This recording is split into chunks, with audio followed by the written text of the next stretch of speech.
တမန်တရားဤအတီး နှလုံးသားထဲမှာဖရာသခင်ရဲ့နှုတ်ကပတ်တော်များ နေထိုင်မှုပုံစံ ဗျာဒိတ်လေး3 ဟေပြဲတစ်ဆက်နှစ်ဆက် ခုနှစ်သမတရားဤအတီးသလုံးအေသမတရားကိုသလုံးသွင်း၍ကောင်းသောမြေဖြစ်အောင်သမတရားမျိုးစေ့ကိုကျဲ၍သမတရားကိုပြုစုပြုထောင်ခြင်းဖြင့်အတီးကိုတီးတတ်၏မြေယာပြန်လည်ရယူခြင်း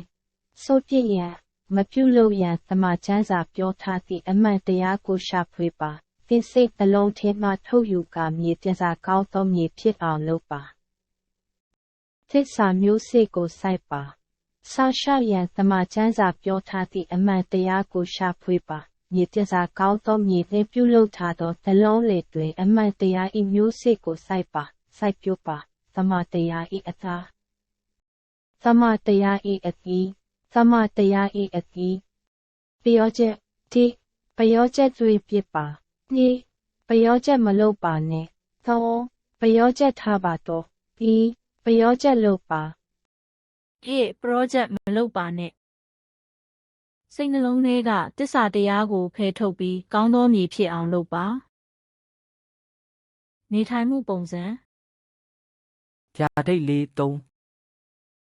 ဟေပြဲတစ်ဆက်နှစ်ဆက် တိမောသေတစ်အချိုးရှိ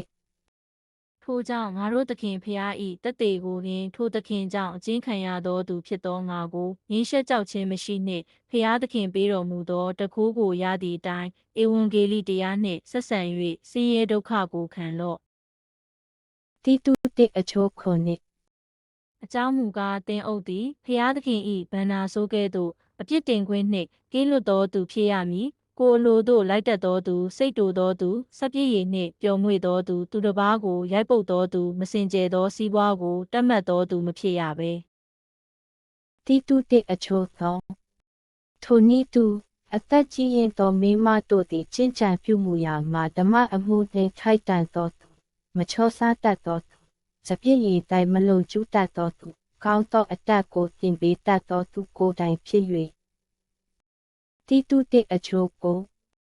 အစေခံကျွန်တို့သည်ငါတို့ကိုကဲတင်တော်မူသောအရှင်ပူရာသခင်၏ဩဝါဒကိုအရာရာတိုက်တဆဆင်ခြင်းငါမိမိတို့သခင်၏အုပ်ဆိုခြင်းကိုဝန်ခံ၍ငင်းခုန်ခြင်းမရှိဘဲအရာရာတိုက်သခင်၏အလိုသို့လိုက်မည်အကြောင်းနှင့်တိတုတနာ၏30မိနစ်တိတ်ဆိတ်စွာခိုးယူခြင်းကိုမပြုဘဲခတ်သိမ်းသောသစ္စာကိုထင်ရှားစွာပြမည်အကြောင်းတိုက်တွန်းသွေးဆောင်လော့တိတုသောအချို့သည်အဘယ်သူကိုမျှမကဲ့ရဲ့ရန်တွေ့ခြင်းကိုမပြုဖြည်းဖြည်းသောသဘောရှိ၍ခတ်သိမ်းသောသူတို့၌အလွန်နူးညံ့တင်မွေးစွာပြုစေခြင်းဟာ၎င်းသတိပေးလော့ဖေပြဲသောနာရီ15မိနစ်ယနေ့တွင်သင်တို့သည်ဗျာဒိတ်တော်အတန်ကိုချားလျက်ရှိသည်ဖြစ်၍စိုက်ကျင်ဘက်ပြုရာကာလ၌ရှိတကဲ့သို့ခိုင်မာသောစိတ်နှလုံးမရှိကြခြင်းဟုချမ်းသာလာသည့်အရာမှာဖေပြဲ10နာရီ15မိနစ်လူအချို့တို့၏ထုံးစံရှိသည့်အတိုင်းအချင်းချင်းစီဝေးခြင်းအမှုကိုမရှောင်မကျွဲကြနှင့်အချင်းချင်းတို့ကိုတိုက်တွန်းနှိုးဆော်ကြလော့ကာလအချိန်ရောက်လူနည်းသည်ကိုထောက်သဖြင့်သာ၍ကြိုးစားကြလော့ဖေပြဲဆက်တစ်အချို့ငါထိုမတာပါငါသာထာဝရပူရာဆုံးမတော်မူခြင်းကိုမမှတ်ဘဲမနေနှင့်ဒီ၏အဖြစ်ကိုစစ်ဆေးတော်မူသောအခါစိတ်မပြတ်နှင့်ဖေပြဲဆက်သောအချို့လီခတ်သိမ်းသောသူတို့တိုင်မင်္ဂလာဆောင်ခြင်းအမှုဖြင့်သစ္စာတာဝါဒပြုခြင်းအမှုသည်အသေးရှိစေလော့မတရားသောမိထုံကိုပြုသောသူတင်သူမယားကိုပြစ်မှားသောသူကိုပူရသခင်စစ်ကြောစီရင်တော်မူလိမ့်မည်